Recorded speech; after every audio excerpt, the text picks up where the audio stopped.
Okie dokie, ladies and gentlemen, boys and girls, and all non binary fellow alike. Let's see here. So I said 9 p.m. Eastern Standard Time is going to be the start time for the cast. So I went ahead and did that, and just need to make sure I update everything here. Okay, looking good there. So with that being said, okay, the teams are looking like they are gathering themselves all together right now, so they can go ahead and be like, okay, let's play this game.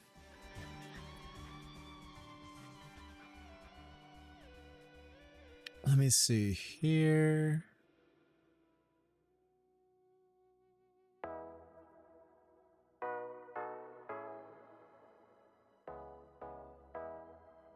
Trying to figure out a few things as well.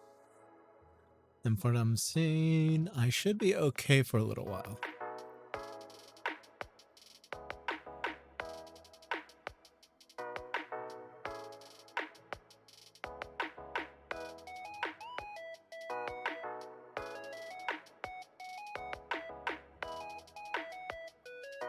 I may or may not have a very long night tonight when it comes to casting, because I got in contact with someone reaching out to me asking to cast their series.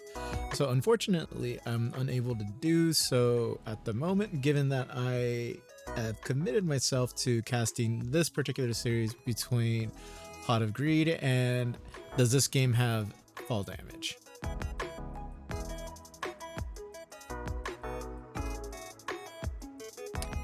Alright. Looks like they are loaded up. And we will have the draft for you guys in about, I want to say, 3 to 5 minutes.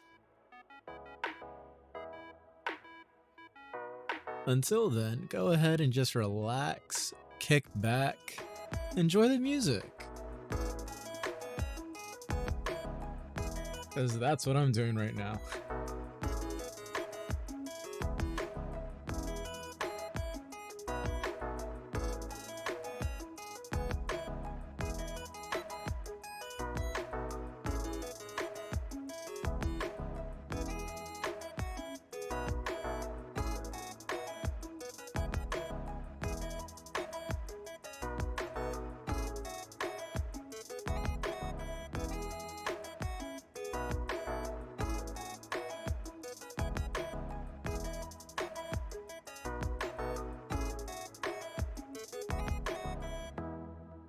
I hope all of you are having a wonderful day. Oh, sorry. Okay. Okay, I think it sounded a little bit better. Ooh, what's this song? Aurora Borealis. Cool. Alright, so a quick reminder for everybody that I believe this is going to be a best of 3 series, so let's kind of cross our fingers for the best series that we can possibly get. And then, also for another awesome quick reminder that any follows and raids and like any notification stuff will be done at the very end of the cast. Okay? And that way it doesn't interrupt anything, and you know, I can just edit it out later when I upload it to YouTube and stuff like that, or just, you know, just have it at the very end. I think it's a little bit easier. But yeah, as far as I know, I believe I will have that in mind. Oh, and I completely forgot. All right, if you're enjoying the music and you want to listen to some of the stuff that is being played, the Pretzel Rocks bot is in the chat doing that whole entire regular thing. And also, if you are interested in the music and want to check out Pretzel Rocks, I highly suggest you guys do. All right, mainly for the fact that they are one of the more or less, how would I put this, ethical people or ethical companies when it comes to musicians and royalty-free music. Okay, they try to provide the best quality music that they possibly can for all of their subscribers, like me, and any of their users who use it for free.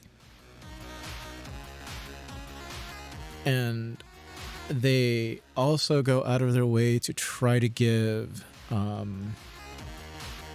forgot the rundown on the percentages for their music, but it's more or less a lot better than what a whole other slew of music providers do when it comes to royalty-free music. Okay, but if you are interested in the music and so forth, I really do recommend to go ahead and check them out. They're awesome people. Not to mention their Discord's pretty fun as well.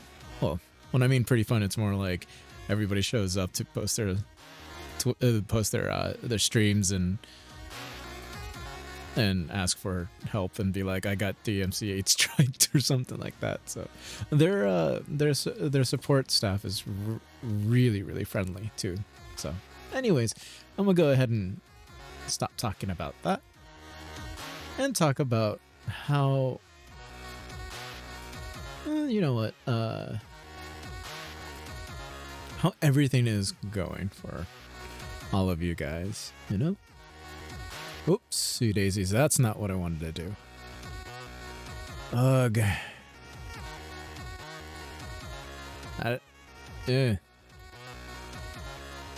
There we go.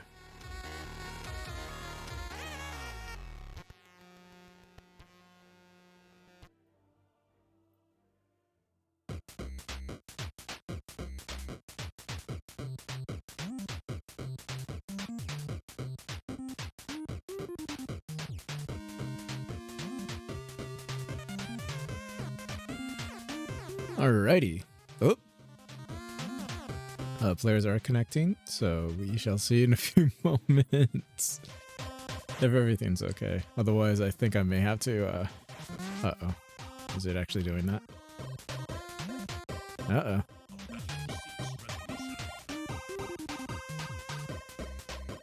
Something messed up there, I guess. Let me try one more time.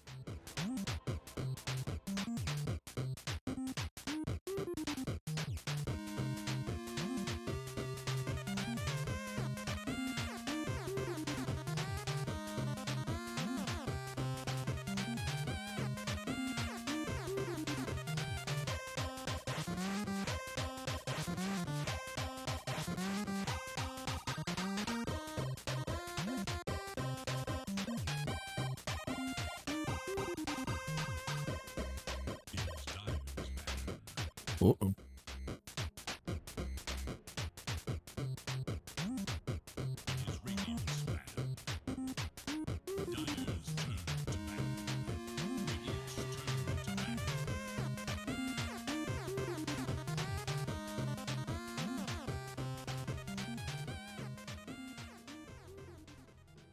All right. Oh gosh, I love the Lumen wipes. Okay, so check this out, right? Oh yeah, I forgot the music. Hold on. Let me go ahead. I should probably give a thumbs up to that. That's like 6 minutes long. Alrighty, so check this out. We got Does This Game Have Fall Damage versus Pot of Greed. It is a best of 3 series as far as I remember. And to top it off, it is an AD2L Season 31 intermediate, was it?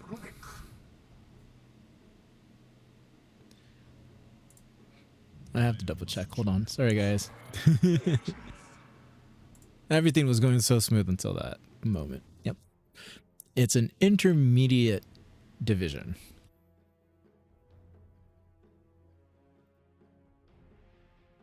Dyer's turn to battle. So as you can see, all right, we have no longer any death prophets, no more vengeful spirits, no Mars and no Dark Willows. So in the first phase, we ended up having a Grimstroke as the first pick, followed with the Rubik and Centaur response and a Tusk counter.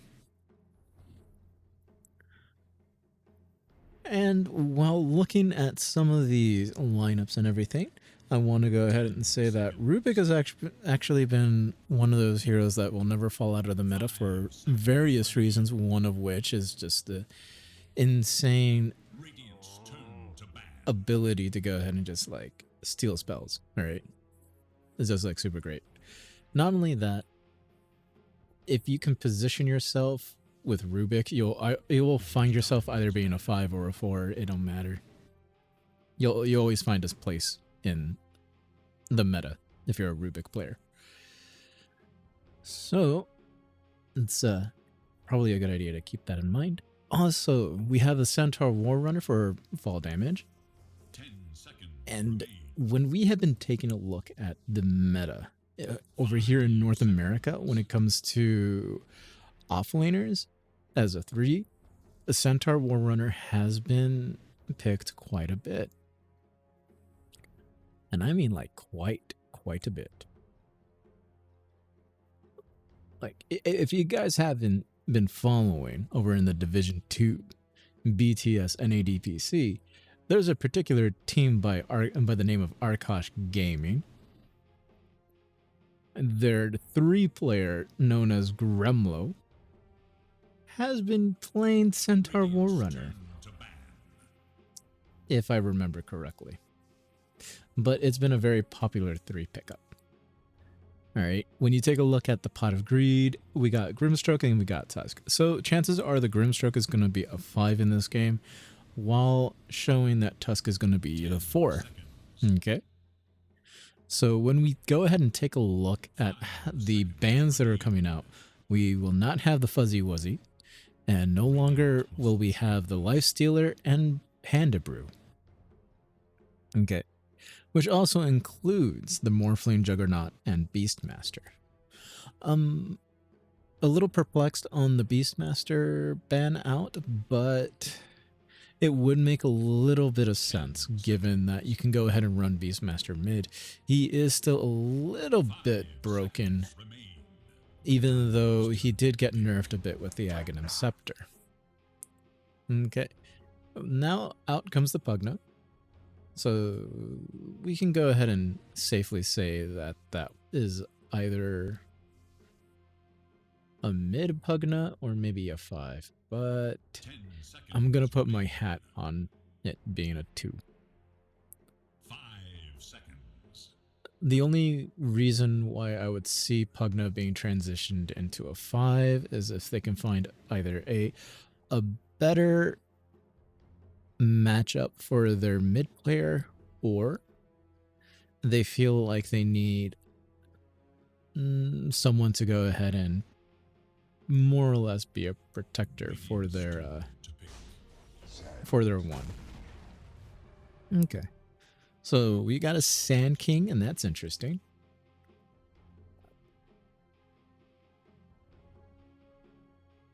So we're most likely going to be seeing the Sand King being played by Welshie, who is the Pos 3 player for Pot of Greed.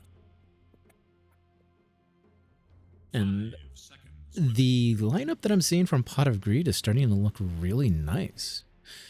You have a great Silence in the Grimstroke. You have a Snowball from Tusk, which is great initiation. Shards to cut off the team fights. It's a good way to go ahead and, I wouldn't say counter Centaur War Runner, but make him less ineffective. Make him less effective. There we go. And the Sand King, not exactly the most reliable stun in the whole entire game, but, you know, one Burrow Strike landing on a good amount of people will completely ruin everybody's game. Which also includes the Epicenter. You know, Epicenter is not the strongest ultimate, of course, but when you can go ahead and land that Burrow Strike, have that Epicenter follow up with the Sandstorm, you can easily tip the team fight into your favor for your team. So a lot of reserve time being used at the moment.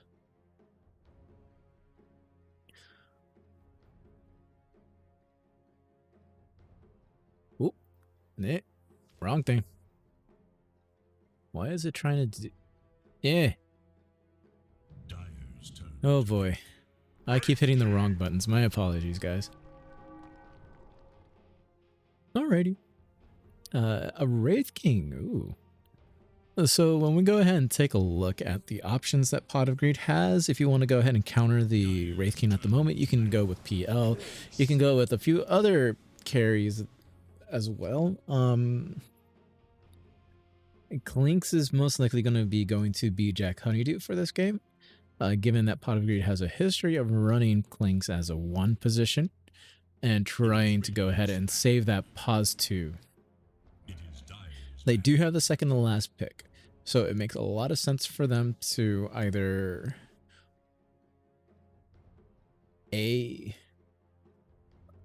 use all their bans that they can possibly do to protect their mid player, which it kind of seems to be 10 looking like, seconds. unless they're being read wrong. 5 seconds.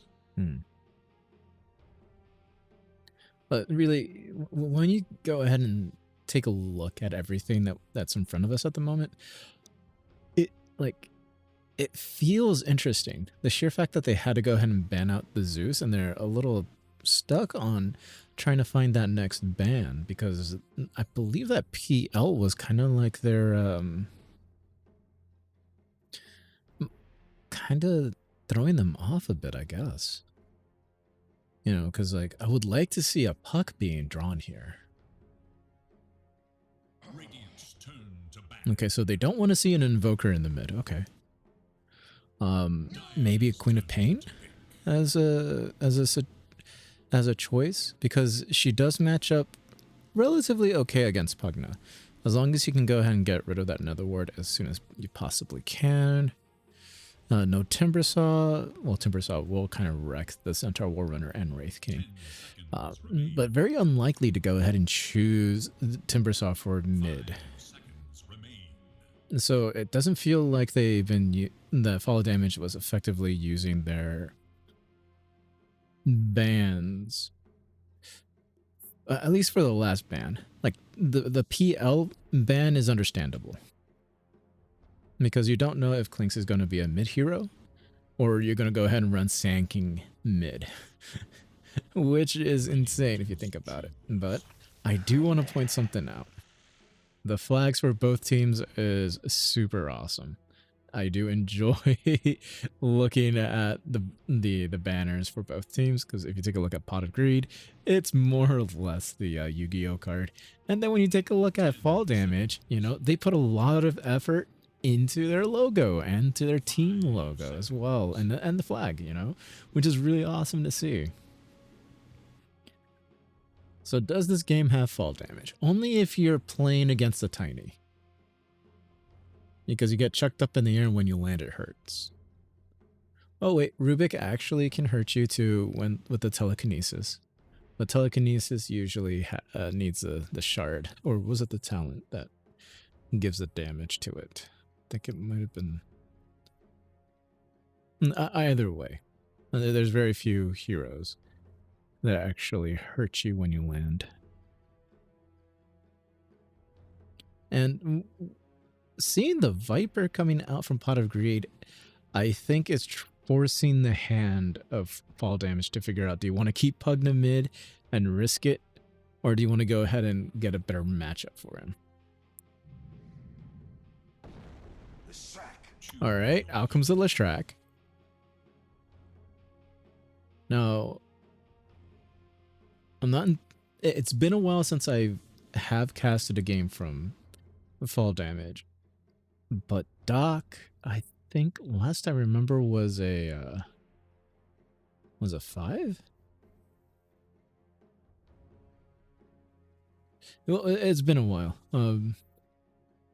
But if I was to go ahead and lane this out for myself, I would be looking at this as Red Teasy, you're going to be with Doc.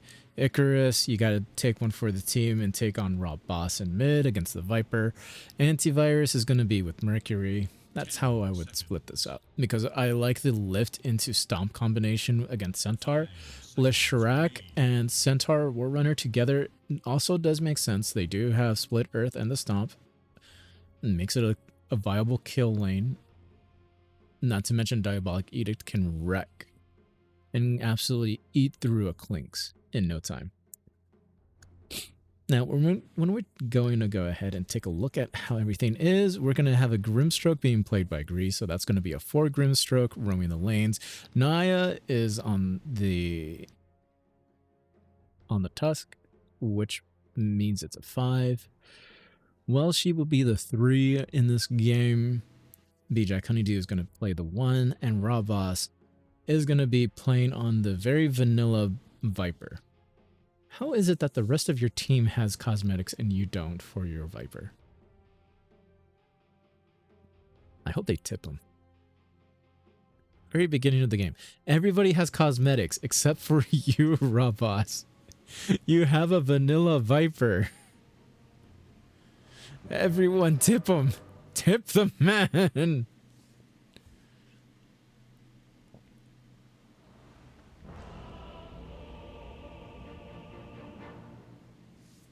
Okay. Alrighty, so let's go ahead and... The time for preparation is short. Use it wisely.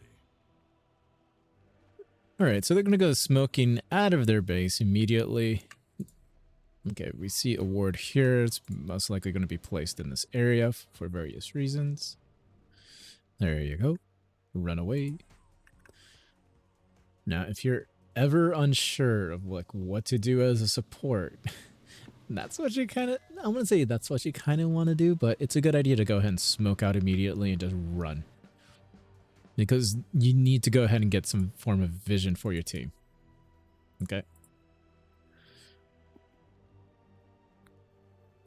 Okay, so we have Gree right there.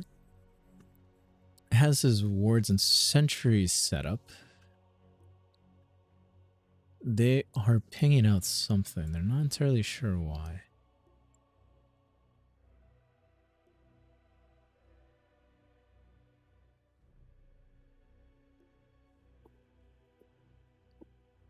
And as you can tell, there is a little bit of banter going on in the game.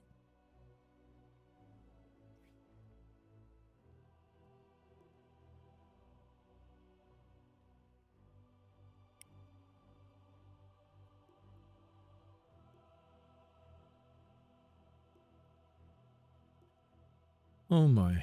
Everybody's typing now.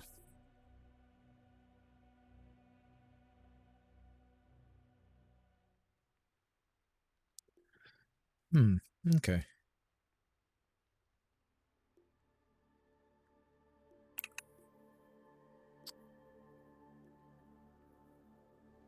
So I may be very, very wrong on this, given the positioning of the Tusky Wesky. They may be swapping roles here.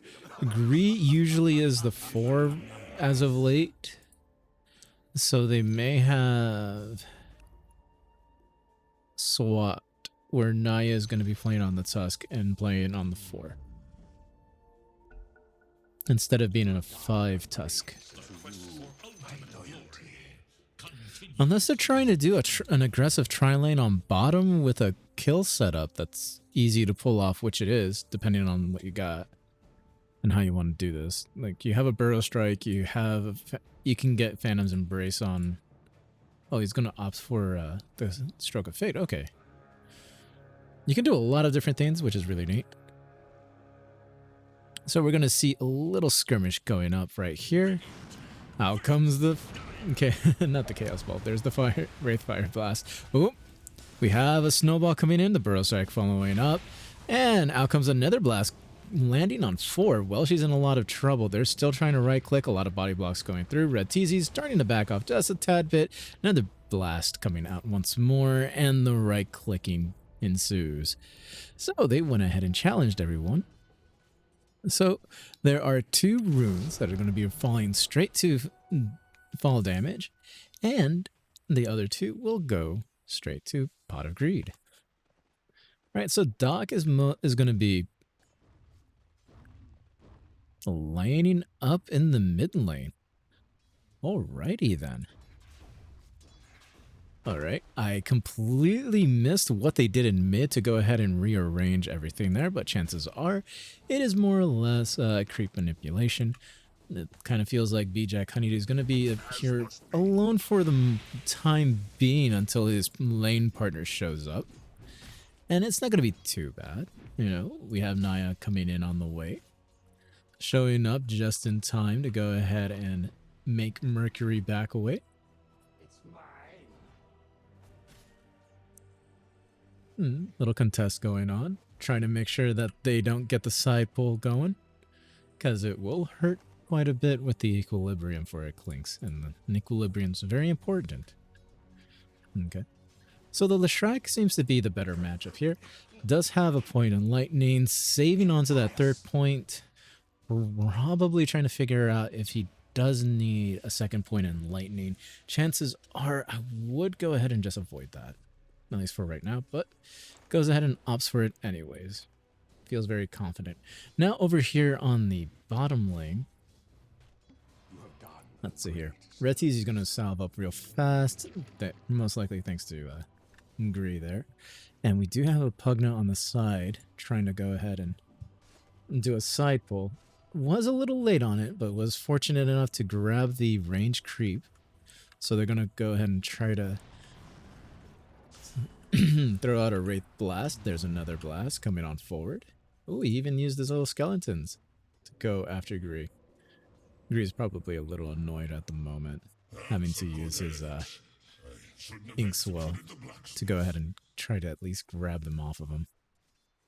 Dire's bottom tower is in danger. So it doesn't feel like they have any sentries in the lane. So that's at least some good news. But over in mid, we have some threat going on. Rob Boss is trying to maneuver over,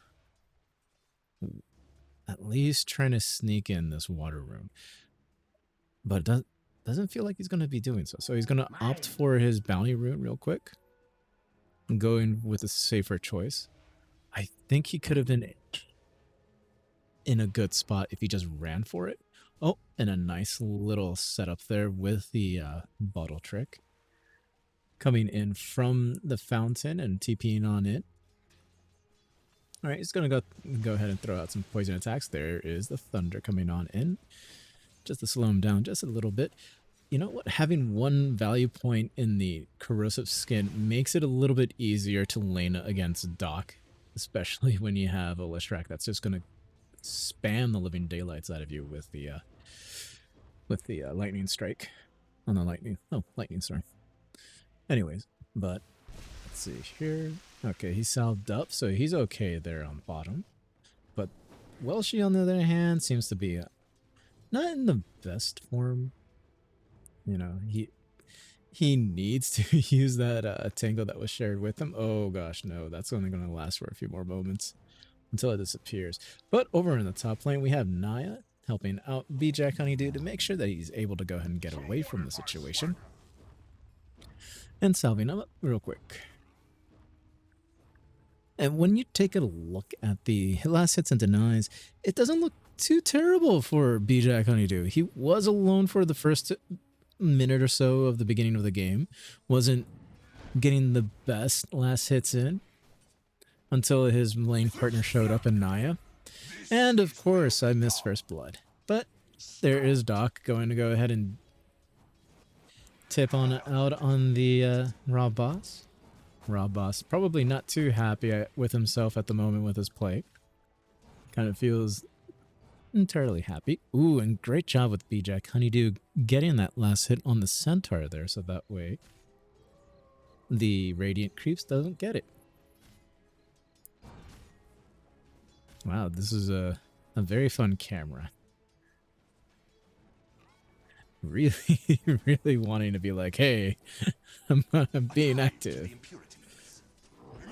But we shall see. Oh, they're going to go ahead and use up some tag team. There's the ice shards coming on out. The snowball is being used just so they can go ahead and stomp him out right there. He's throwing down some of his searing arrows on Mercury, but that's not helping out. Oh, they're trying to body block him a bit so they can try to right click him. Oh, there is a double edge. And oh, he lives by about, I want to say about 20 some odd health. But Mercury, hot on the tail. Nope, won't be able to. But over in mid, Rob Boss was able to go ahead and be like, you know what? I'm tired of this shenanigans. I'm gonna go ahead and take over the lane and just run at the Leshrac. Which he did, because it looks like he used his Viper Strike, ran at him, and kept using his poison attack. Which is really good.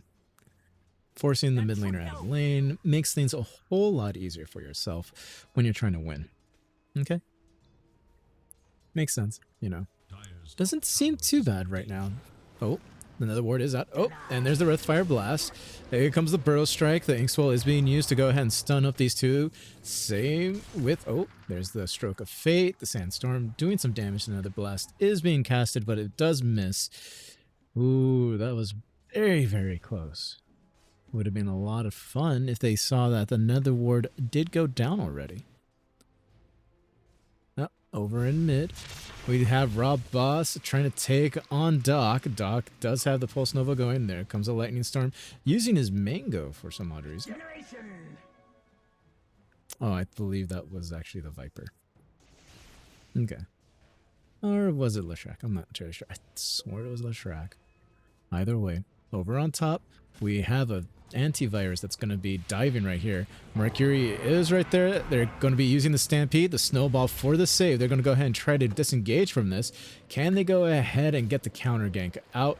Inkswell's right there. They have him stunned up. They're using some tag team action right here just to make sure he stays nice and slow. He has no mana for the shards. They're going to lift him up, stun up two of his teammates. They're going to go ahead and try to right click and try to chase down antivirus. Instead, they're going to change their mind and go after Mercury. Throwing out the Phantom Embrace. And, oh, there he is, running away. Instead of grabbing two, they grabbed nothing in return. Great TP from Gree, keeping B-Jack Honeydew alive. But that wasn't what they really needed or wanted. Over in the mid lane, Rob Boss has been more or less keeping things in check for himself and his teammates. So he's going to go ahead and capture that Haste Rune in the bottle and use it right away. See if he can catch anybody off guard trying to come back to base. That doesn't seem to be the case though. And in order to go ahead and be efficient... Oh, he almost missed his neutral item there. He's going to go ahead and trade camps. And oh, there's another neutral item right there. Fairy Trinket. Oh my lord. For those who don't know, Fairy Trinket is one of the best neutral items that you can get. That is on the tier 1 bracket. You got 100 health, 5% spell damage, and 5% mana cost reduction, which is really super helpful. Stampede being used one more time. He's up at top. They did try to go ahead and nail him to the floor here. Out comes the Searing Arrows. There's Ice Shards in place. They're going to lift him up in the air with a Telekinesis. There is the Stomp to go ahead and try to kill Naya, but B-Jack Honeydew able to go ahead and use enough Searing Arrows to make Mercury and Antivirus back away from this fight. Yikes. Top has been very, very active with those two. Over on the bottom lane, it doesn't feel like there's going to be a lot of activity. But Welshie, using a Sandstorm, farming up creeps. Oh, they're dropping the Sentry right there. They're going to go ahead and try to initiate on him. He does have the Burrow Strike to walk burrow away if he needs to. He's not in too much threat, but I don't think he realizes the...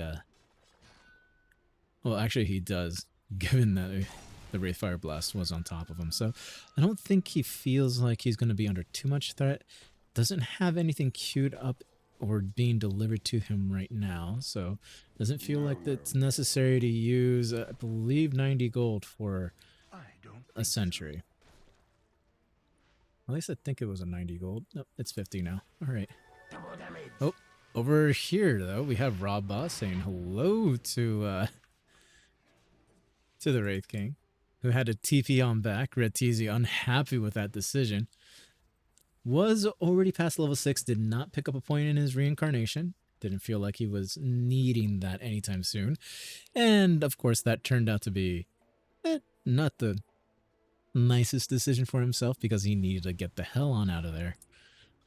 And that slowed him down in the jungle.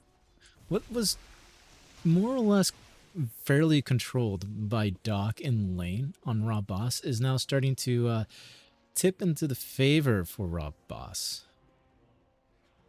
So it's interesting to see when we go ahead and take a look at this net worth.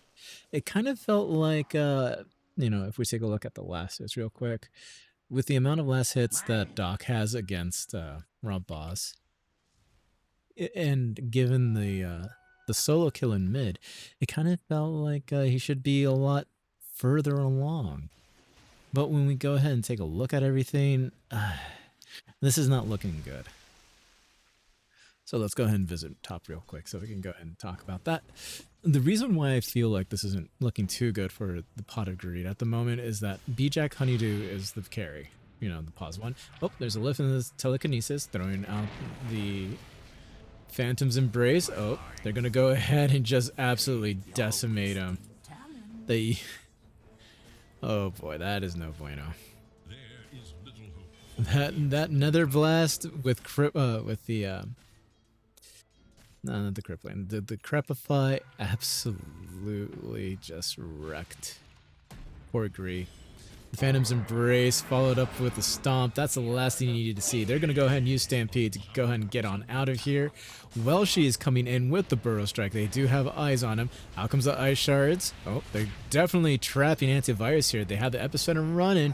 Out comes the Dust. They're trying to kill Antivirus. Oh man, Icarus though with the plays of his life drain, sacrificing his to make sure Antivirus has more. And oh, that was so effective that they could not get anything out of this. Right now, it's a 5-0 kill lead. Make it 6. It looks like they were able to go ahead and snipe him in the end. Great job for Mercury. 6-0 lead with a net worth lead of 3K at the 13-minute mark. This is starting to look pretty nasty. While everything was going up on top, Rabos also did fall in the mid lane again for a second time. It's not the best look right now for the team, but you can't count out Pot of Greed just yet. It just takes one good team fight to turn things around for some teams. And also with the lineup as well. When it comes to Clinks, that's all you need. One good team fight. Alright, we do see Icarus making some plays, or at least shot calling that he wants to go ahead and take this particular tower. They do have a few people smoked up at the moment. They're going to go ahead and flank from the right-hand side. They do see 3. They're going to go ahead and Blink Strike initiate. Alright, out comes another ward. They're going to go ahead and use a Life Drain to make it more effective. Man, that Nether Ward is doing a lot of work. Out comes the Soulbind. They have 2 stuck right there. They're going to go ahead and use a few poison attacks. There's the Inkswell in the back line. They do get the Centaur and Antivirus. Mercury is sticking around a little too long. That Poison Strike. Oof. Well, not Poison Strike. The Poison Attack is just doing its work. One more would have actually ended it. If that Nether Ward was sticking around just a little bit longer, I think the whole entire team of Pot of Greed would have died. So, great work for whomever was able to find that Nether Ward. Because that Nether Ward was doing work against this team. Let's see here. Damage per mana, 1.5, minus 1% on the mana regen. Oh. It takes 4 attacks to destroy it. Oh. How long was it going to last? That's the question. 26 seconds. Oof. That is just unbelievably fun. Okay. Oh, it does have the Stroke of Fate. Okay. Over here on the bottom, and in the jungle area, they're going to go ahead and start playing the ward game. They do have this man set up for death. Oh, the Nether Ward's out, but they snowballed in on Icarus. They throw the split earth out, but there's the Burrow Strike to go ahead and secure the kill. They didn't care much about the Nether Ward because all 4 of them was right there. It was a good investment. Alright, sacrifice a little bit of light so you can go ahead and get a kill. With that being said, it was a 6-0 lead that has now dwindled down to a 7-4 kill deficit. So you're down by 3 kills, that's not too bad. What's more important is trying to keep control of the map. You only lost 1 tower if you're Pot of Greed. You're up a tower if you're fall damage. You're trying to strategically figure out which towers you want to give up. Obviously, you want to go ahead and give up the worst tower you can, which is most likely going to be your bottom tower. You don't want to defend that at any cost. What you want to defend is this most important mid tower. So much so that Welshi decided to go ahead and TP on back and deny their own tower. Really important when you think about it. You don't want to give the team extra gold. It is the most important tower on both sides of the map, and giving it up doesn't feel good whatsoever. But you have to deny it so that way you can go ahead and keep the deficit under control. When you're down 3k, this is what you need to do. You need to make the smart decisions. The smart decision there was to go ahead and make sure that you deny the tower and you're within striking range. And you really truly are right now. You know, I'm worth so much more. finding space for your 1 in B-Jack Honeydew is great. Ooh, man, so much free gold right there for the raw boss. You know, oh man, that Nether Toxin does wonders against the Wraith King. Another ward is out. They have smoke on the left-hand side there. They may go ahead and flank this. Stampede is available. The blink is also right there. No cover for the tower from mid, so this is going to be a relatively one-sided fight if they go ahead and initiate on this. Antivirus with a blink strike on 4, and the Stampede, the snowball saving 3. They're letting Greed be the sacrificial lamb here. Out comes the Ice Shards, there's the Soulbind. Out comes the Burrow Strike with the Epicenter. They get in 2. They have a Yule's up on Doc, who's able to survive quite a bit and was able to get another kill onto Rob Boss right now while she's walking away. Same with Naya, who has to come on back into the fight with a buyback because he died a whole lot earlier in the fight. Oh man, talk about a great initiation. Oh man, when you get a 4-man stomp, you got to feel real good about yourself. And you were able to go ahead and snowball all of your teammates. I wasn't entirely sure as to why Greed didn't jump into the snowball, because like that's one of the things you can actually do is you can go ahead and right click into the snowball. You don't need to be dragged in by this tusk. So maybe Greed didn't feel like he needed to be in the snowball for that fight, but that could have gone way worse. And you know, it's still a little bit better, you know. You're still down 3k. You are down a little further in terms of kills, you know, but in Dota, the kill score isn't exactly, how would I put this? The most important determining factor. Okay, the kill score is more like an indicator of like how well your team is actually doing in skirmishes and team fights. It's all about A, your gold lead, and B, how much of the map you're controlling. And if I was to go ahead and draw out the control of the map, let's see here. Okay, I would go ahead and say A doodle for the ages.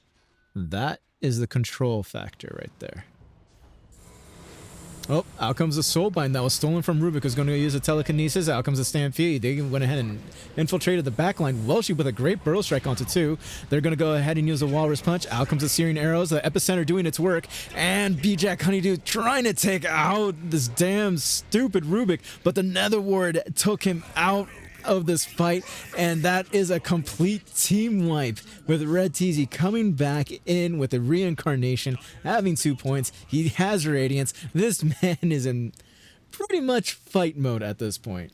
He doesn't need to farm any mode anymore. He just needs to go ahead and just walk down lanes. Oh man.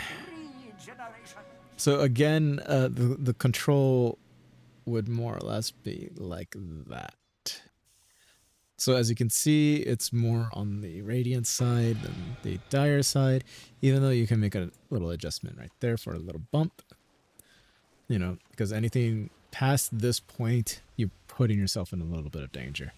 Man, that soulbind, Rubik did a great job stealing that soulbind. You cannot afford to let Rubik get anything. Mercury, you kind of, I'm not saying you changed that fight a lot, but man, were you influential in that one. Because Antivirus, he was able to go ahead and stampede and find that bank line real easy, blink and just stomped the back line.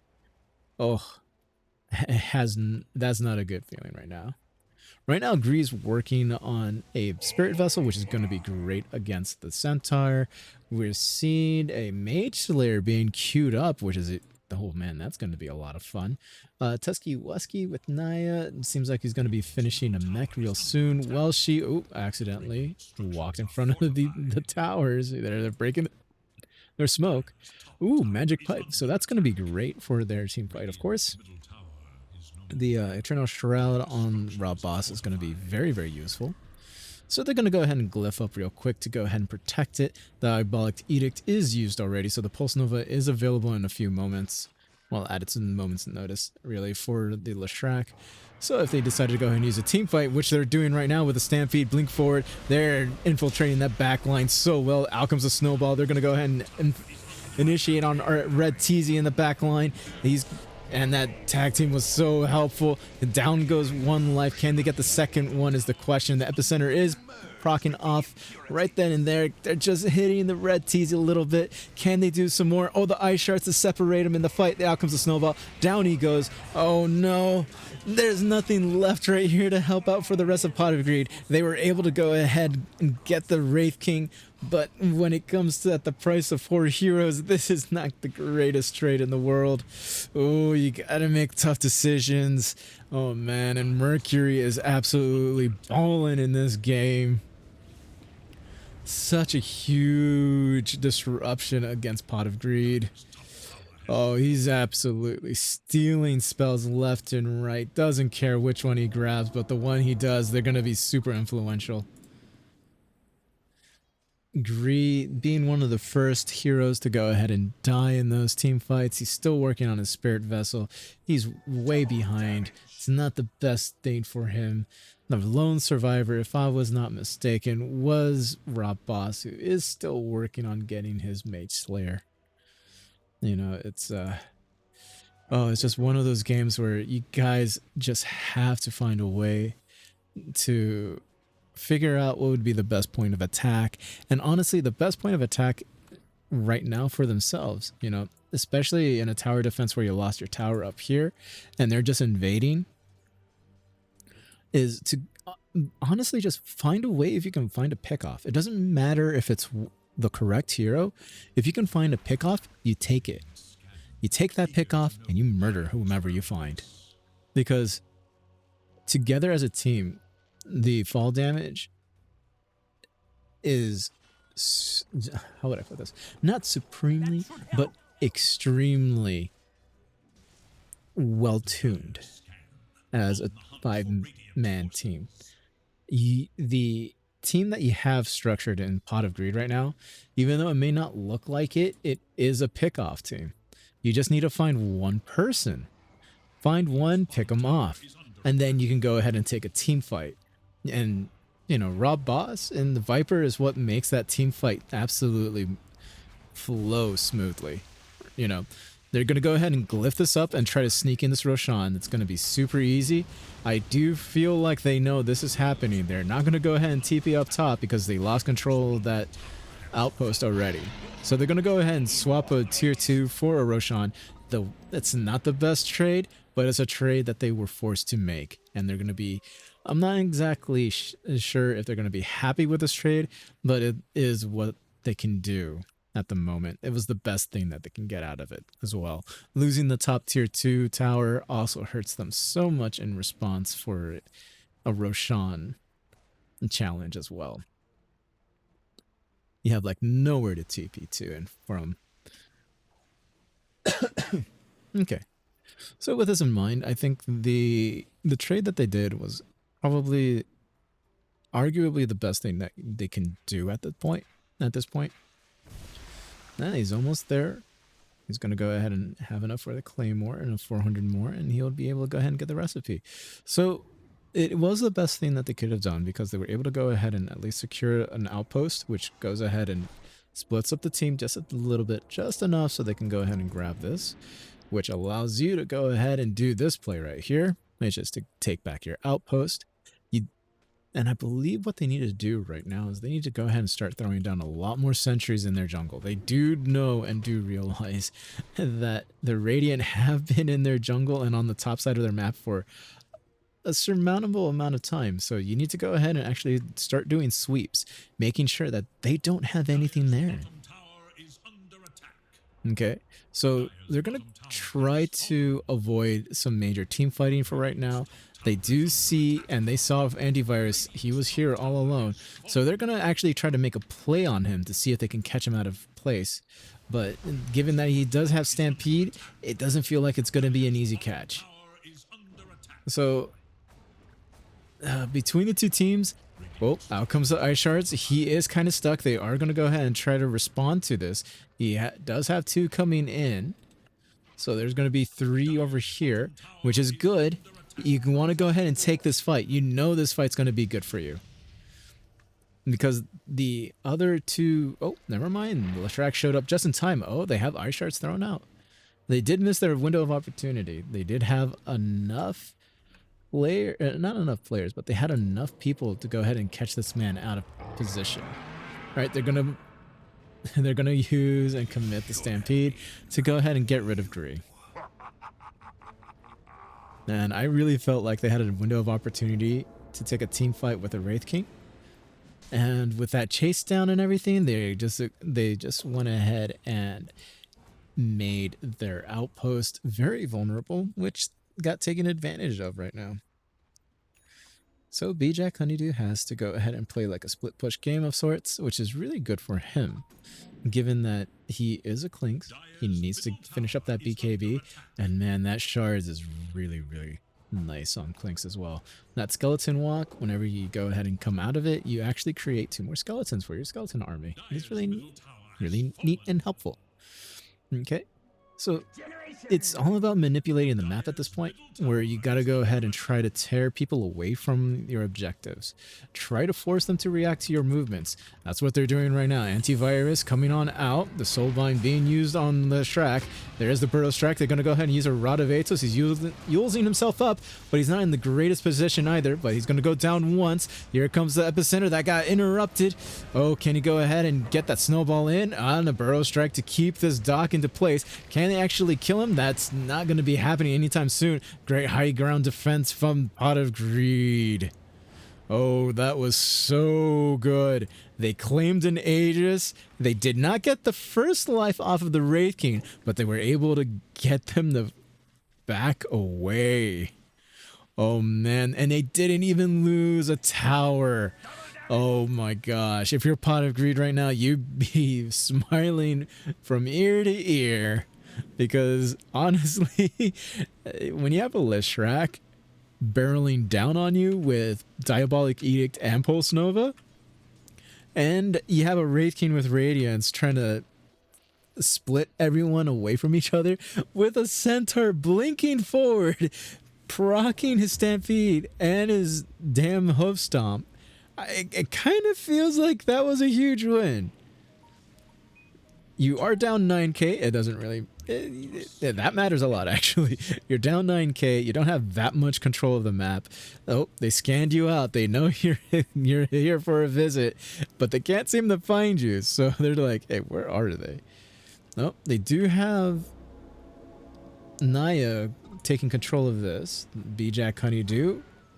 Oh, barely in range of that ward, but they do have eyes for this Centaur. Centaur is here by himself. They don't see him just yet. Oh, out comes the Shards. They had momentary view of him, but not enough time to actually use the snowball. Oh, man. Alright, so they went ahead and threw out another scan real quick to see if they can find anybody in their own jungle. Doesn't feel like they found anyone. This is not good. I feel like they are smoked up in fall damage. They're going to be sweeping across. They have found their target in Raw Boss. Out comes the Stampede. The Inkswell is right there, but instead they're going to go into the back line, try to get Gree. Man, Raw Boss is going down quickly, and he's out. The Burrow Strike is right there. The Soulbind is being effective. Out comes the Stroke of Fate. They got nothing out of that. Oh, man. The only person they got was the Raw Boss, which is good, but Pot of Greed couldn't get any form of a return kill. But, man, you must be really happy that Gree was able to survive. Because, like, he was initiated heavily on in the back line right there. You got Red Teasy on top of you, not to mention you got Antivirus. Now they're going to go ahead and make a move forward. The BKB is out, and he's going to go ahead and use his Searing Arrows, see if he can go ahead and kill anyone right here. The Burrow Strike from Welshi, the Wraith Fire Blast to keep him stunned. Out comes the Stroke of Fate. They're trying to get him killed. The Inkswell not proccing on time. Oh my gosh, they have one Spirit Vessel used on him. Feels like he's going to survive that. Oh no! Oh man, the tower does go down, and they are able to get the Grimstroke. The Grimstroke using a buyback real quick and Gree. Oh man, that Split Earth is just doing its work. Darn it, that shards.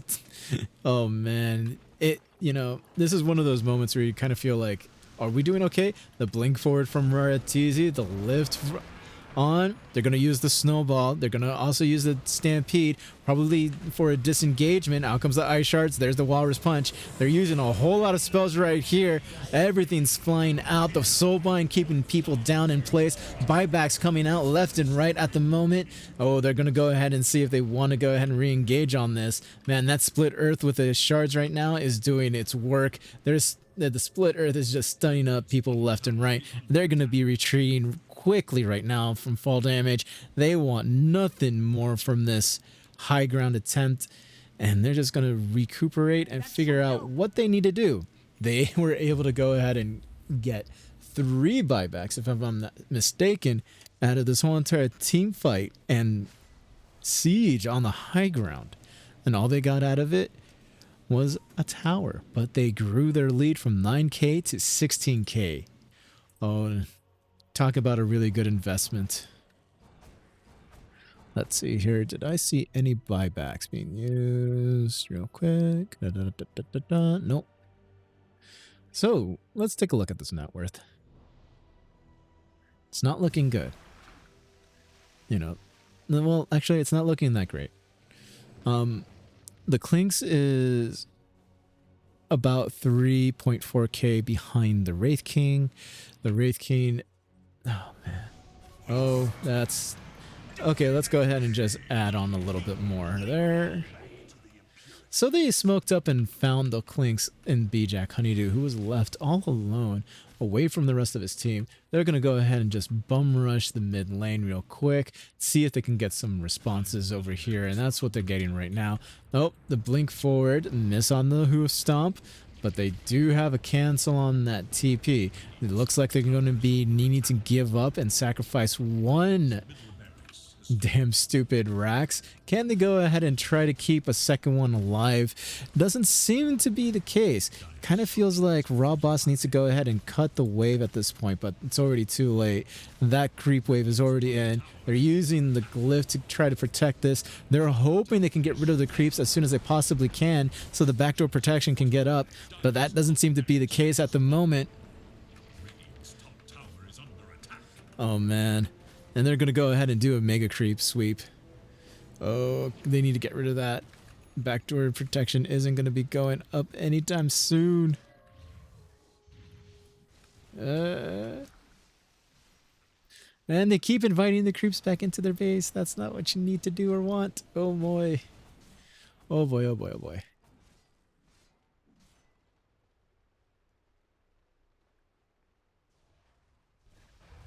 Oof. We have a lot of action going on in this game. Some pressure, you know, which is good. That's what they need to do from the side of Fall Damage if they want to go ahead and continue to win this game. They are winning with a 20k lead.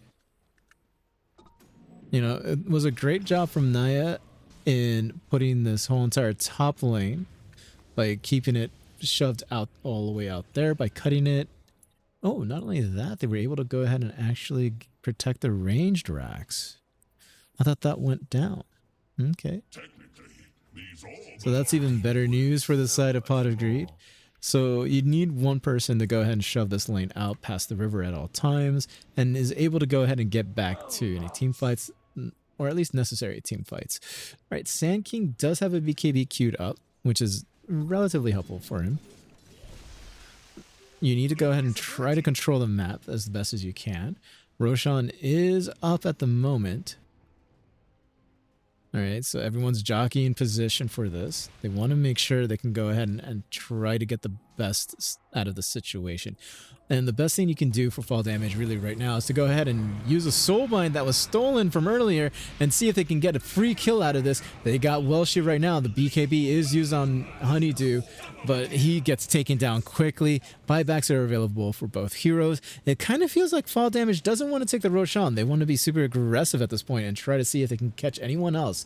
Double blink forward. Here's the lift on the telekinesis. There's a stomp with a double edge. They're going to go ahead and use the Rod of Ados to go ahead and keep antivirus in place. But again, our Red Teasy just jumping forward, and man, that crit.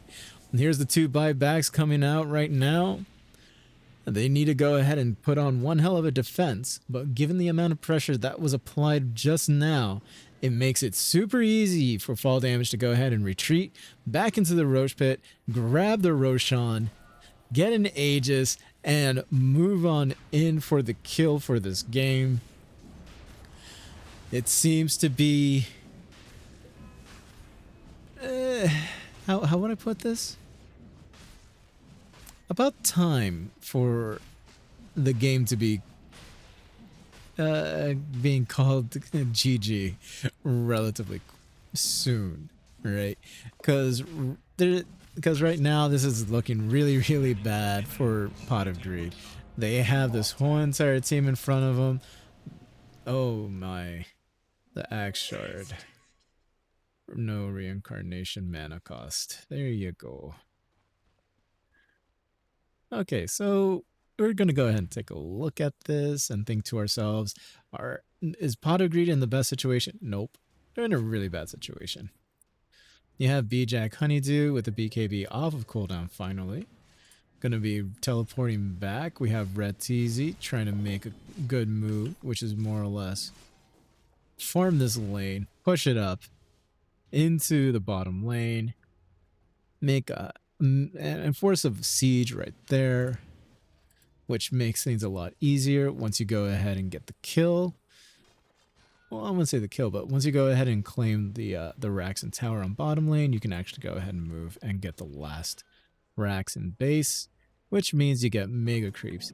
Antivirus is so excited about this whole entire journey that he's so far up front that if he was actually caught out, it may have been a bad thing. They're so excited. They're going to go ahead and stampede right into the middle of the whole entire base. They're able to go ahead and get rid of Greed once. The backdoor protection doing its thing as best as it can. All right. So the Pulse Nova, the BKBs are out. They're going to go ahead and get Doc for the first claim. All right, Naya trying to survive is unable to do so. The reincarnation from the Aegis. Doc's back into this fight. All right, there's the Split Earth, and the Burrow strikes a bit. Rob Boss is going to be going down.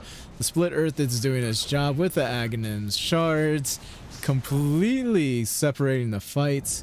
And right now, there's Greed with the buyback. They're going to go ahead and try to figure out a way, if they're able to do some form of high ground defense here, so they can at least keep the base alive.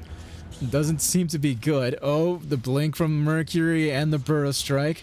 It seems Mercury is going to be paying with his life right there, but nope, he's going to be surviving thanks to the Glimmer Cape.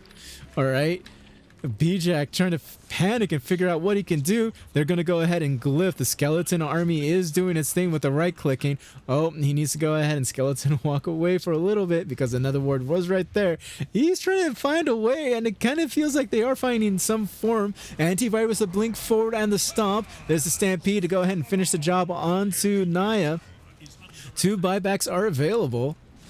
And B-Jack Honeydew's the only one doing this whole entire high ground defense at the moment. Naya with a buyback and the snowball forward, trying to keep this damn throne alive. And oh my gosh, Rob Boss is going to enjoy this buyback as well. B-Jack Honeydew, oh man, he almost got 3 heroes down all by himself. There's the epicenter, the claim on the Aegis. They have won. Oh, never mind. That's the reincarnation. And Red Teasy with the BKB. Man, this throne is still alive somehow. Rob Boss trying to walk away slowly. Rob Boss finally goes down. And they're now going to claim the GG. Well played. That is the end of game 1 for you folks. That is the end of game 1 of the best of 3 series. We're going to go ahead and transition real quick. Aha. Gosh, I love the Luma wipe. Star Wars. All right. That was the first game of 3, if there is going to be 3. So a very strong performance from the side of, is there fall damage in this game? And I'm going to say a nice little wake-up call for Pot of Greed, because they woke up at the very end of the game. I wouldn't say they woke up at the very end of the game, but they woke up quite a bit. They knew what they got themselves into. I believe they were relatively prepared. But there was something about fall damage in that game where they just found a way to take advantage of a lot of things. So it was a very, very hard fought game 1 for fall damage, even though it indicated, if you take a look at the statistics and everything for that whole entire game, you can see that, oh man, it was close. It really was close. Like, let's see here. Yeah, it wasn't really until probably the 28, maybe 30-minute mark where the gap was starting to actually start to show. At least in my opinion. Because it was still very contestable up to the 30-minute mark. Okie dokie. So I'm going to go ahead and bust open the music right now. Got some more chip tunes coming your way. We're going to have a small little tiny break between game 1 and game 2. And here we go.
Alrighty. So we're back for game 2. And it's gonna be between, like I mentioned, Pot of Greed versus Fall Damage. Oh my, where was I? Okay, so it seems like Fall Damage wants to go ahead and keep the side for the Radiant in the second game, and Pot of Greed is going to be on the Dire side just like before. And when it comes to the bans and the picking, let's see here. We got rid of a Death Prophet against a Dark Willow with a Tusk being banned out with no Mars. Okay. They opened up with a Vengeful Spirit, so they didn't want to leave Tusk on the board anymore, so they're just moving on to a different strategy. They're going to allow the Centaur Warrunner to be picked up, and Pugna's right there with them as well. So it doesn't feel like they had any respect for the Pugna. They kind of felt like they were able to go ahead and deal with it relatively well in the game. And out comes the Axe. Oh. It is Radiant's ban. Okay. So Axe has been getting a lot, and I mean a lot of play in the pubs recently. No, I'm not entirely sure too much in the higher end MMR, but definitely in the lower end. You know, the lower MMR, lower immortal bracket, high divine kind of thing. So he is starting to become a lot more popular. All right. This is game have Fall Damage really is focusing on making sure that they don't want to give BJack Honeydew a broken carry hero. So they did get rid of Luna. They did get rid of PL. And also on top of that, they got rid of the Fuzzy Wuzzy. So Lifestealer is available for this next phase if they wanted to go ahead and go after him. I think it's going to be an okay pick unless Fall Damage does a position 1 second phase pick. Like, it wouldn't be too bad of an idea. You do have to deal with an Axe. You also have to deal with a Vengeful Spirit. Your Rage does protect you from the Magic Missile, but it won't protect you from the Swamp. Grimstroke. Oh, so they're taking a page out of the Pot of Greed's book by taking Grimstroke in the second phase. Ooh, spicy.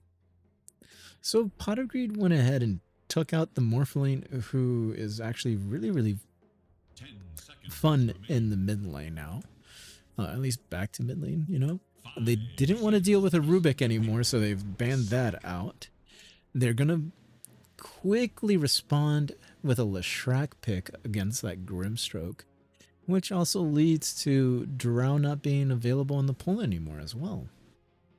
Okay, so interesting.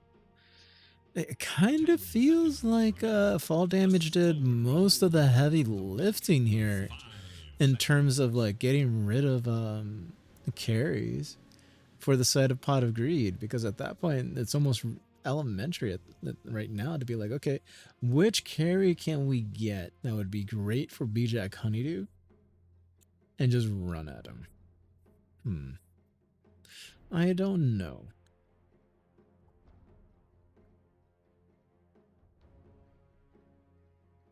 You know what? They can go ahead and try doing the Wraithkin one more time. It worked last game. Well, might as well. You know, it could work a second time in a row. You know, you have to deal with an Axe. Yes, you do. That's going to be in your lane. Who's going to use Battle Hunger and just run at you like a madman, which is fine. Oh, they're opting for Juggernaut. Okay.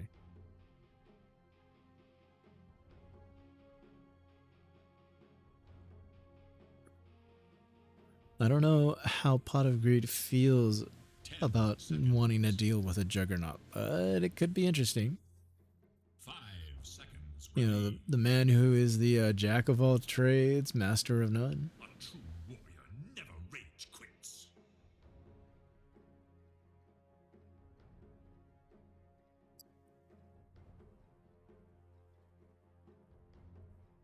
I'm trying to figure out and think what kind of hero they could go for right now. Well, they took away the one that probably could be the most useful in Drow. I'm trying to think though.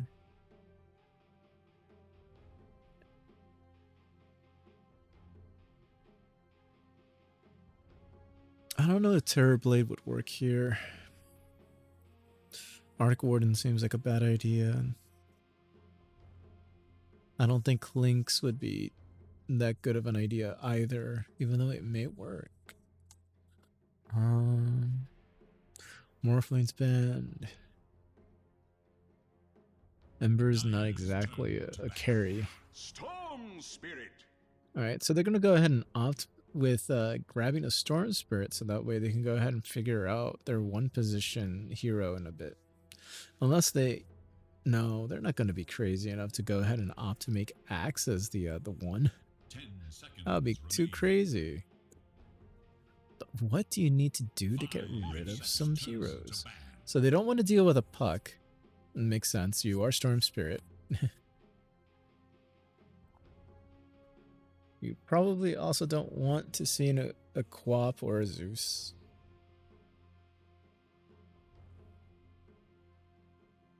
10 seconds. Dyer's back. Alright, so no Slark.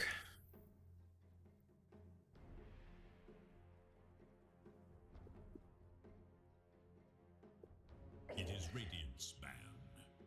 I'm gonna think here.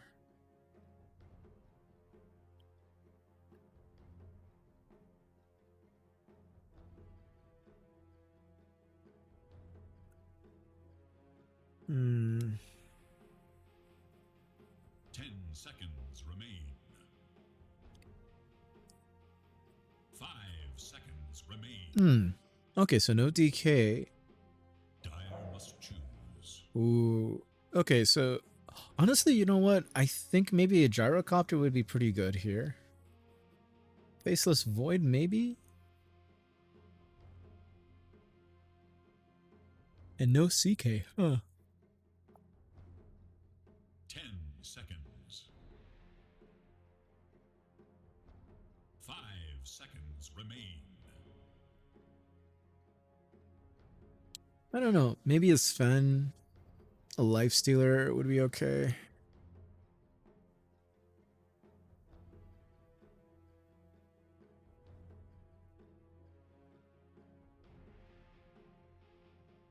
It's a tough call. It's a very, very tough call indeed.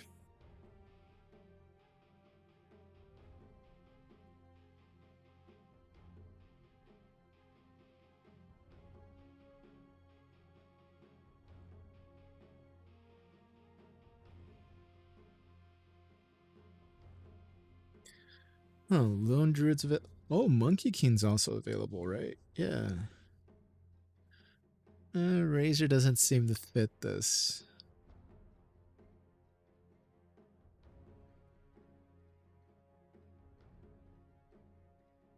Troll Warlord, maybe?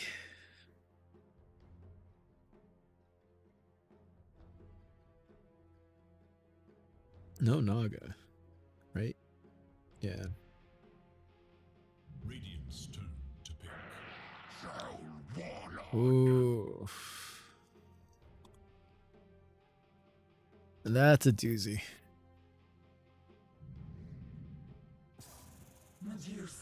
And no Medusa. Oh boy. Ultimate choice. Alright, so Doc is going to be on the Medusa. We got Red Teasy on the Juggernaut. Antivirus back onto his Centaur War Runner, which leaves Mercy and Icarus to figure out who's going to play what. I do have the funny suspicion Icarus is going to be right back onto the Pugna, and the Grimstroke is going to be played by Mercy.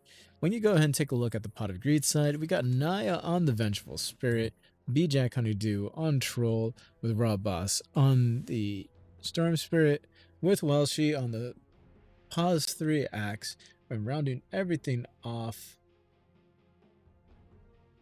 is going to be Seconds remain. Greed playing on the 5 Leshrac. seconds.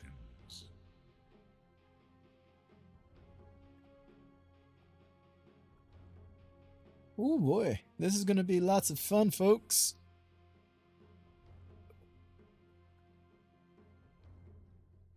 Lots and lots of fun. Oh no, that's not a good sign.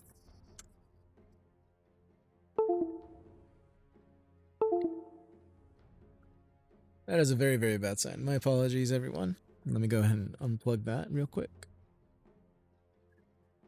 All right, so between the two teams, we do have a very interesting lineup.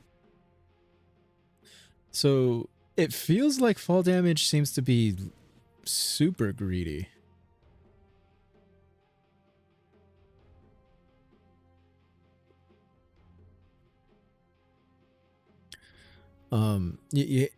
Oh boy. So this is how I'm looking at it, right? You have a Medusa who's going to be, who's more or less going to be stuck in mid lane, and you got a Juggernaut who's going to be farming. He's going to be shoving out lanes, and that's going to be like the thing. It's like who's going to be shoving out when and where and how.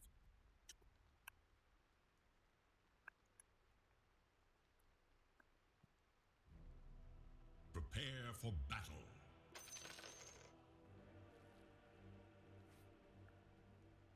Okay. Again, they're going to go ahead and do their patent smoke break. Not smoke break, but their smoke run, which is to smoke up, drop a ward, run away. So they get it. So they again don't get spotted out. And it feels like Rob Boss is going to be seen in this. Yep, there he is again. Oh, if they only knew. No sentry available just yet, but it feels like Icarus is going to be like, hey, I got to ping this out. To a future of grief.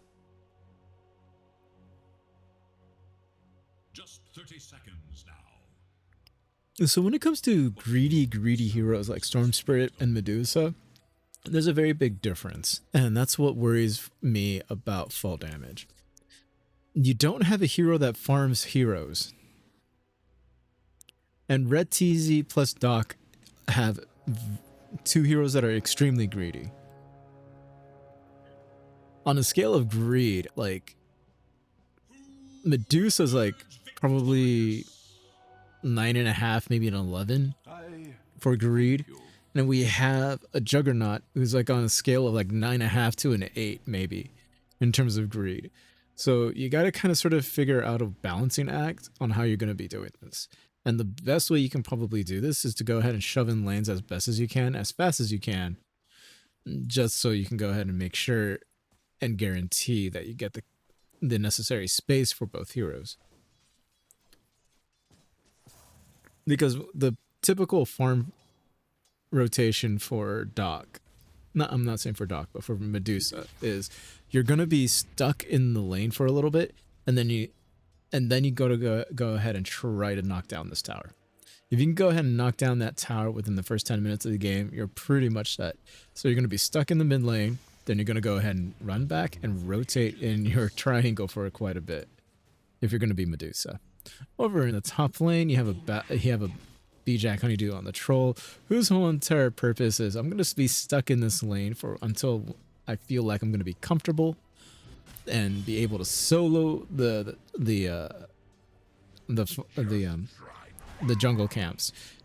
So we're gonna see maybe level 4 or 5. Let's go with 5. And from level 5 onwards, he's going to be rotating back this way into the triangle on their own, which is fine. Which leaves open anybody to come up top. But here's the funny thing, you have Rob Boss who's playing on a Storm Spirit. You try to, once you get to level 6, the very first thing you're going to be doing is you're going to be rotating between the two lanes. Make sure you don't lose the tower when you're gone. And to go ahead and try to farm heroes as best as you can. That's what you want to do as Storm Spirit. Okay. That's how you go ahead and make a mark on the game. All right. Okay, so not too much going on Honeydew. All right. Not too much going on either over here, oh man. Like, this is where it gets interesting. You have 2 3s right here. Oh, did they get the deny on that? It feels like they got the deny on that. Okay, so you got a 4 in Agree who's playing a Leshrac. You know, you have Welshi as well, who's playing an Axe. So I think the play that they can do here, which it's going to sound a lot crazy, but it kind of makes sense when you think about it, right? You go ahead and have Greet cut the lane in the back line and try to, you know, delay the pull as much as you possibly can. Stupendous. Bring it back to Welshi. Welshi eats that whole entire creep wave. Then you have Welshi run through the lane, cut the lane behind the tower, and you have Greet stick around here in the trees to go ahead and take out that tower with his Diabolic Edict. And you need about like maybe 2-3 points in the Diabolic Edict to go ahead and take it down. It's not that bad, you know. Oh, B-Jack Honeydew being super aggressive, trying to chase down a few heroes here, I guess. And in response, he got a little taste of like, do not chase. All right, Doc. I want to say trying, but he's doing a really good job in the lane. Good day, sir. 8 denies, 21 last hits. Those 8 denies are going to be very substantial because he hit the level 5 first. Rob Boss is going to be behind. Oh, and a quick, easy first blood for Mercury and Red TZ. So, you know, Gree is taken off the map for just a little bit. I guess my whole entire idea and fruition didn't come to pass just yet. I think that's one of the plays that I think you can do. Oh, B-Jack Honeydew was really close. Courier has been killed. Each brave courier knows the risks. All right, out comes the Battle Hunger on Mercury, so they're going to go ahead and apply some good amount of pressure. All right. Over in the mid lane, we do have some... No, we don't have much action going on, honestly. We just have...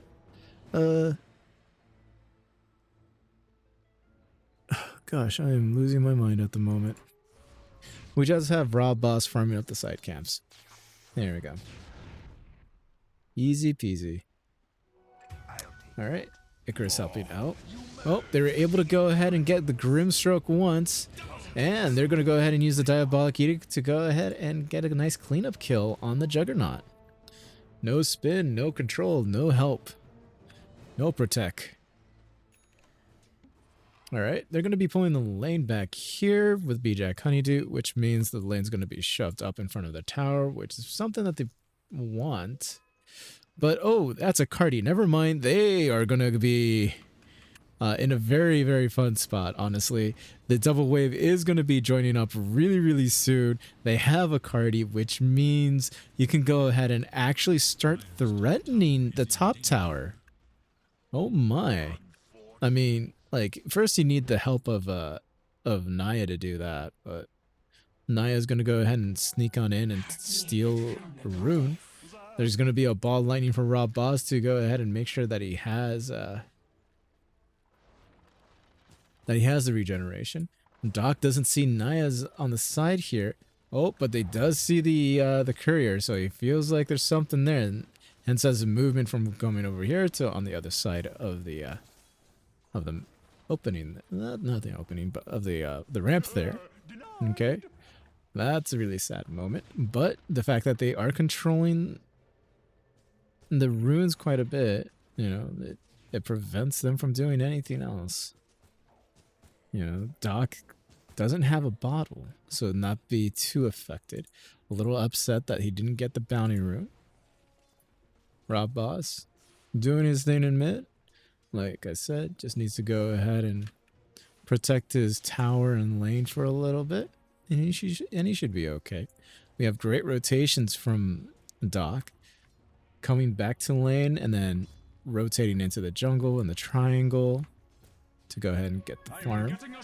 And Rob Voss, I guess, feels like he wants to go ahead and do this instead of the Medusa, so he's going to go ahead and do a little risk, just wander on over. They get the Grimstroke one more time on the bottom lane, which means Oh my. Oh, Alchemist is zip to protect the tower in the mid, which means, right, the Juggernaut is going to be farming in his own jungle. Uh-oh.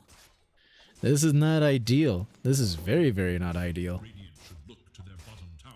And the reason for that, okay, is that you need to have the Juggernaut in a good position to go ahead and move forward and whatnot.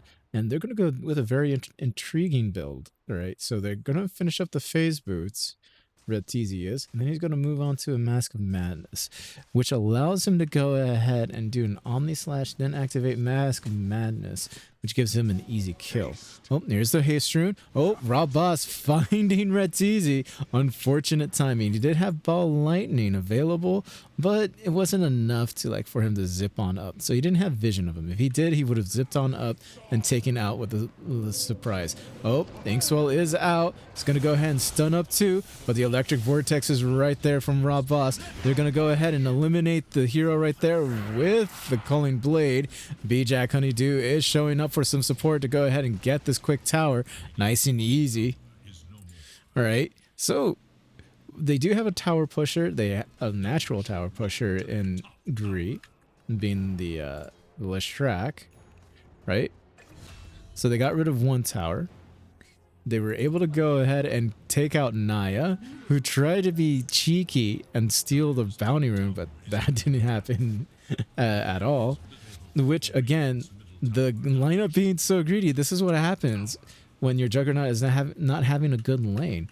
Take a look at what happened. We saw the Juggernaut over here, and we also have a Medusa farming.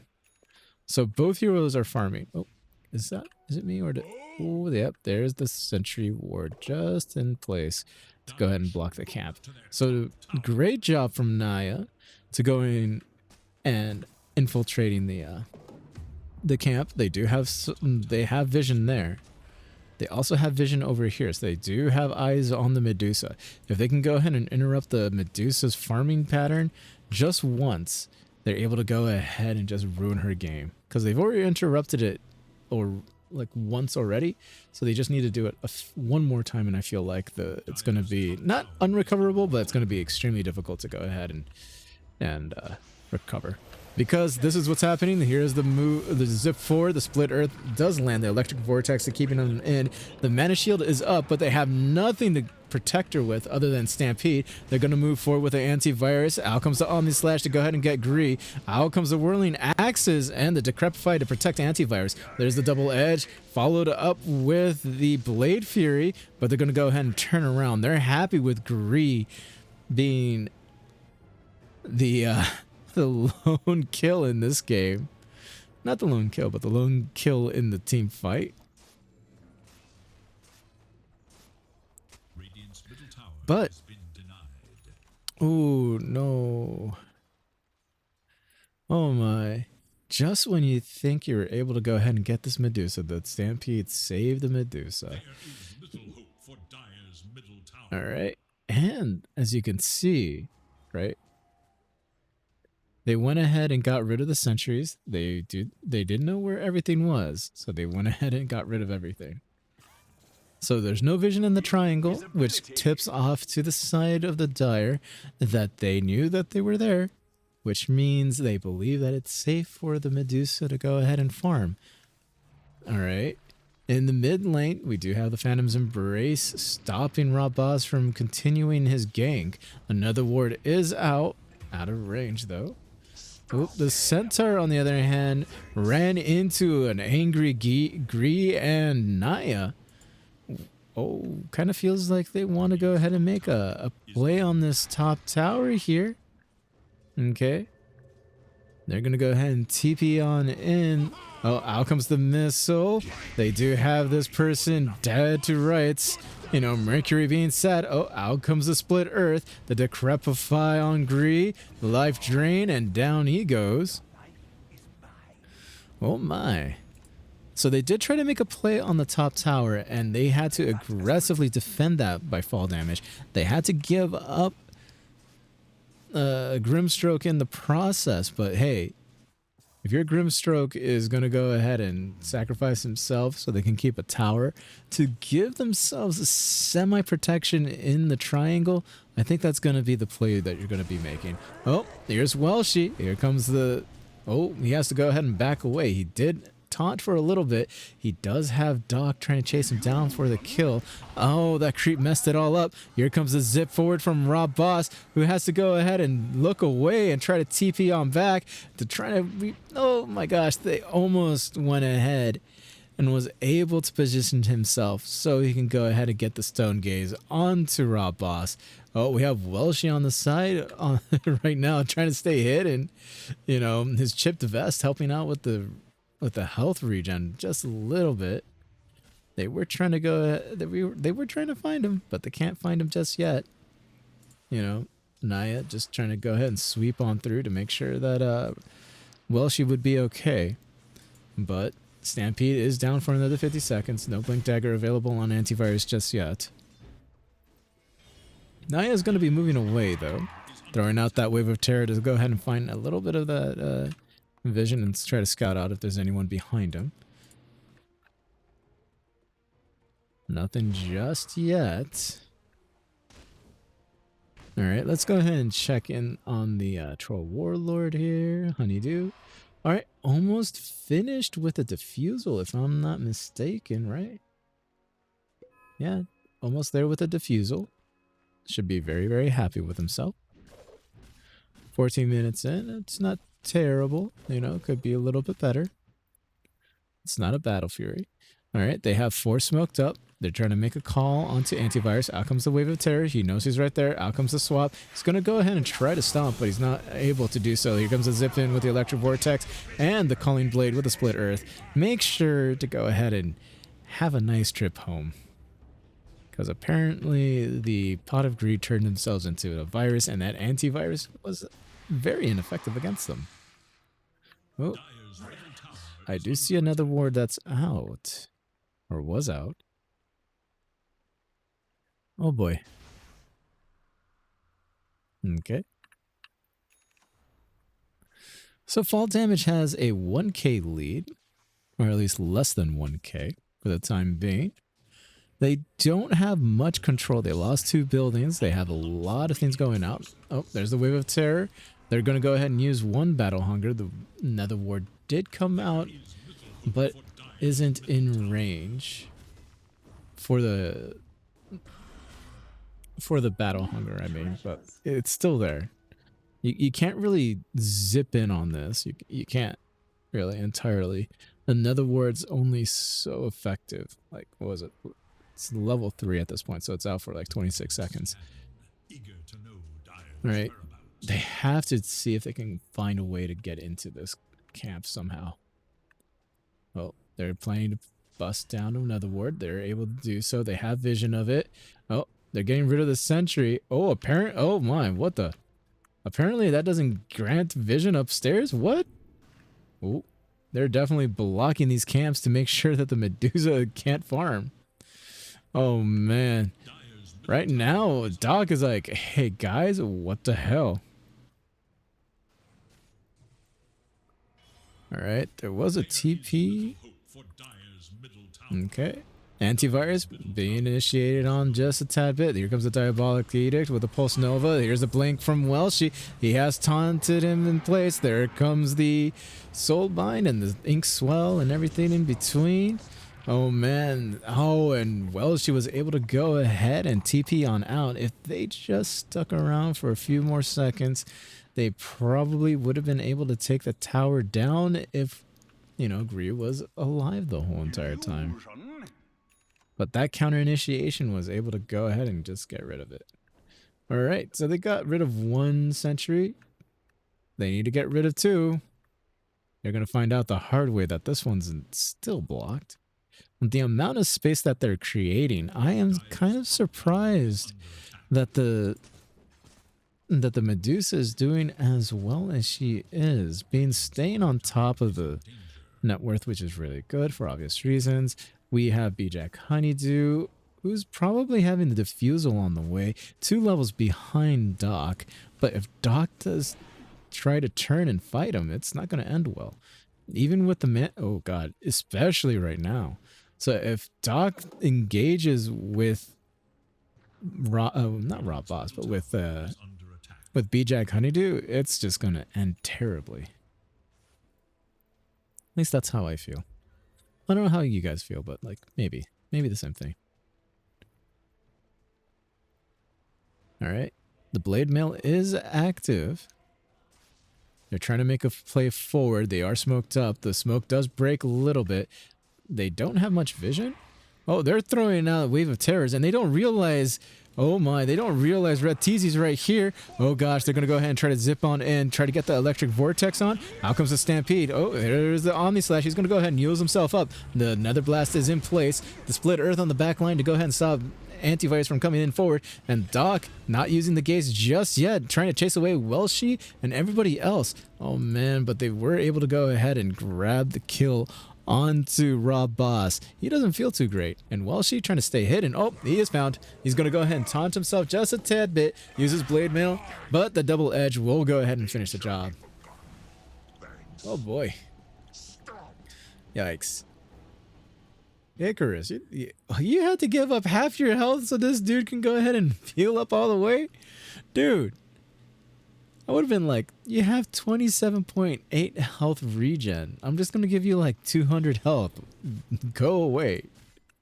Alright. They're going to go ahead and try to scout out some information here. They do have a little bit right here with the ward there. They know Naya is sticking around in the jungle. So it's okay for them to safely move forward together as 3. They don't feel that threatened at the moment. But the consistent jungle invasions into the triangle from the side of Pot of Greed is really good. It's just they can't really find a way to capitalize on top of it because it feels like they find their target at the last very moment and try to do something about it. Same thing again. You know, they missed out on the Juggernaut with the Blade Fury TP. So you know where they're at, more or less. You're forcing him into areas that you know you can go ahead and run at him. But it's all about whether or not you can go ahead and take advantage of it. They do see Doc. Rob Boss is like right next to him. It's like, okay. But the quick hands of the Medusa just gets those last hits in, man. So they're most likely going to be trading towers here. The glyph on the Radiant side. And then the Nether Blast coming in. They don't have any glyph to protect this tier 2 whatsoever. Naya has to stay hidden unless she wants to go ahead and be a sacrificial lamb, which I really don't recommend. But who goes ahead and gets a tower first? It's going to be Gree and company for Pot of Greed. Alright, so they can go ahead and actually threaten this bottom lane if they wanted to. Mercury is here. They're going to be swapping outposts just for a little bit. The Medusa's coming back to the bottom lane to go ahead and help and push that out. Rob Boss and Gree working together in tandem to go ahead and sweep through the jungle a little bit. Oh, they're running into Icarus. Icarus does see Gree, and they're pinging each other out quite a bit, saying, hey, what's this? What's that? They're going to back off and regroup. Does anybody have a smoke? An illusion there, nothing there. They do have one smoke. I'm not entirely sure if they want to do it here or a little bit further away. Okay, let's go ahead and grant themselves at least a chance at making sure that they don't get discovered in this smoke. Okay. Well, she is trying to TP. There is the Stampede. Blink forward, the Stomp to go ahead and stop him from TPing. He's going to go ahead and try to taunt him away. Not doing great. I mean, oh, there's the magic missile. He is stunned up. They're going to go ahead and Glimmer Cape and throwing out the Wave of Terror just to go ahead and do some harassment, of course.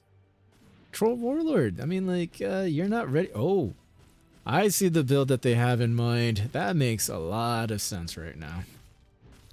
All right, so for those who aren't too familiar, Aghanim's Scepter goes ahead and dispels enemies.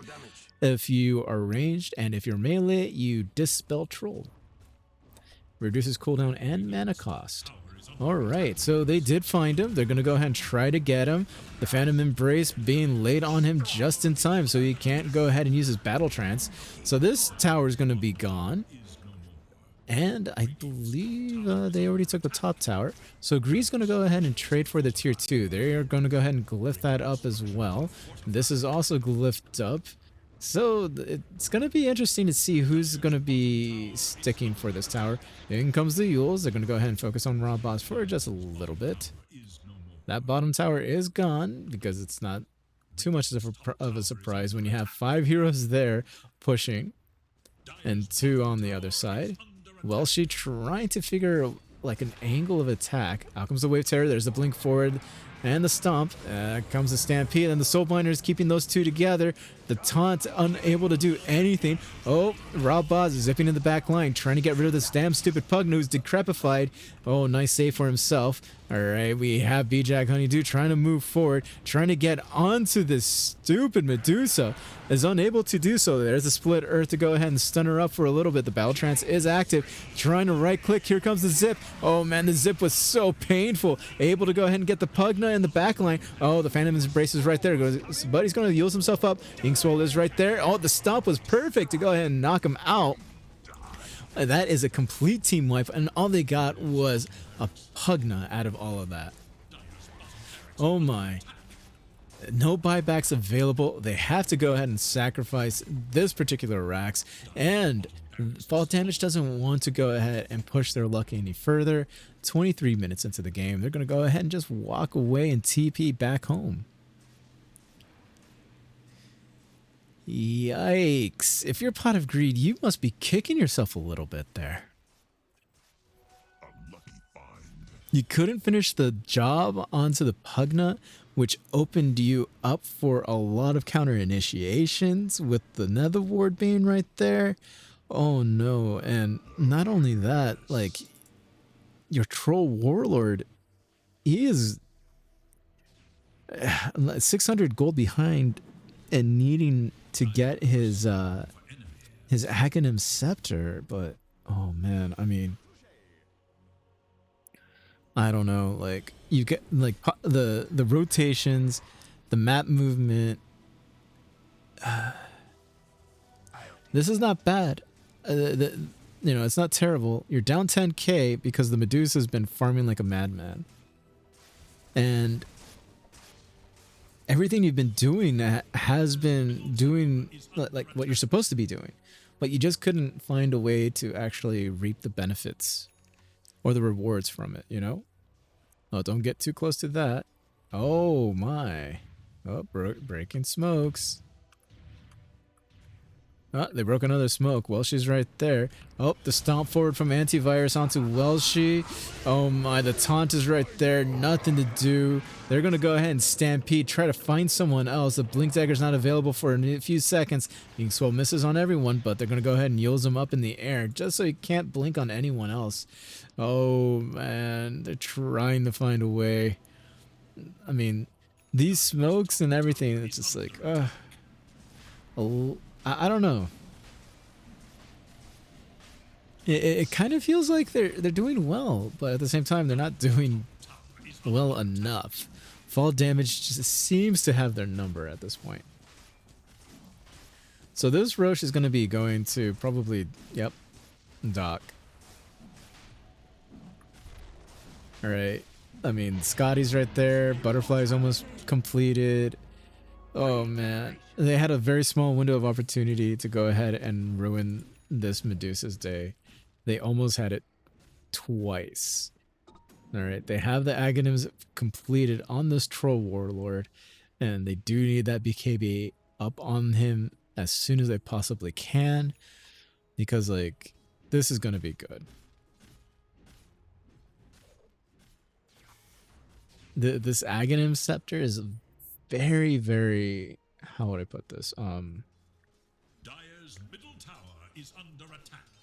Oh, it's very I'm not going to say it's very unconventional. Certain players do play this build. Like Little Nick does it. I know that much. Or at least I remember him doing this. And this just, it's not a farming. It's not a farming build, but it's more of a sustained build. All right. So they're going to go ahead and throw out the Axe Shard. Oh, there's the blink forward. Mistimed the Ink Soul, but they're able to go ahead and get Gree. Great blinking from Welsh. He had two taunted up. There's a Soul Bind keeping two all together. And oh no, the TP from... Oh gosh, that is not good. Another... they're going to go ahead and split Earth the person there, and oh god, Antivirus is just going to go ham right now. Out comes a magic missile. He is going to be stuck there for the moment. The Inkswell putting the end of the misery for Naya right there. This is not looking good for Pot of Greed whatsoever. Oh, and the Nether Ward being super annoying for the Storm Spirit. And Rob Boss just getting absolutely decimated. He needs to go ahead and buy back into this game real quick. Gree, on the other hand, he is going to go ahead and get double-edged out of here. And oh my lord, there's a great stomp from Antivirus. And it feels like Fall Damage has their name and the game. And I believe that is Mega Creeps. Oh boy. Oh, there's the stomp and no battle trance. No chance for it whatsoever. Naya with no swap there and the blink forward and oh, this is just disastrous. This game absolutely snowballed tremendously for Fall Damage. And that turns into a 2-0 sweep or Fall Damage. And I'm not entirely sure if that knocks out or sends him down to the lower bracket. I believe it sends him into the lower bracket. So I have to take a look into that and figure that out in a little bit. And I'm going to message someone real quick to figure something else out. Uh-oh. Okay, I can't do that just yet.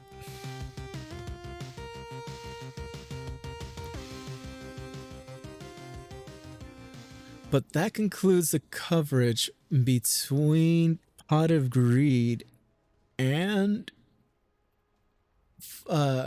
does this game have Fall Damage?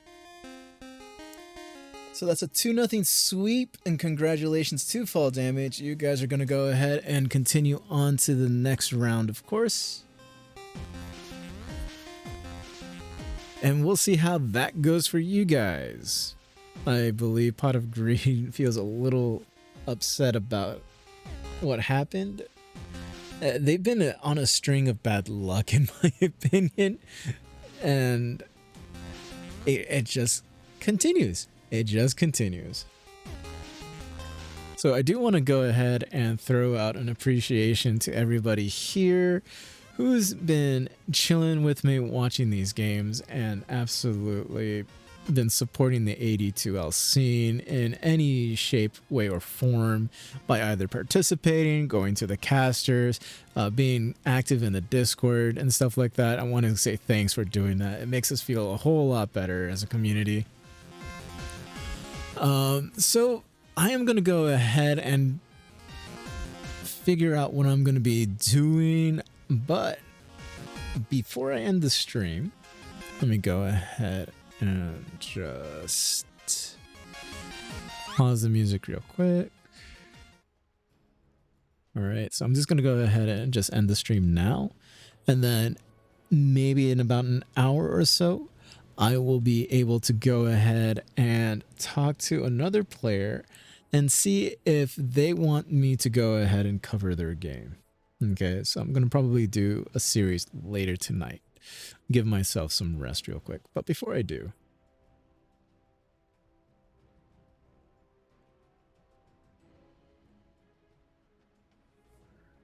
uh-oh, let's see here. Huh? Oh, that makes sense as to why.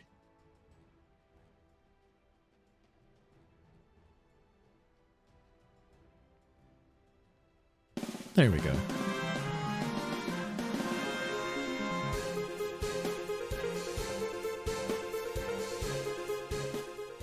Ooh, that is a little loud.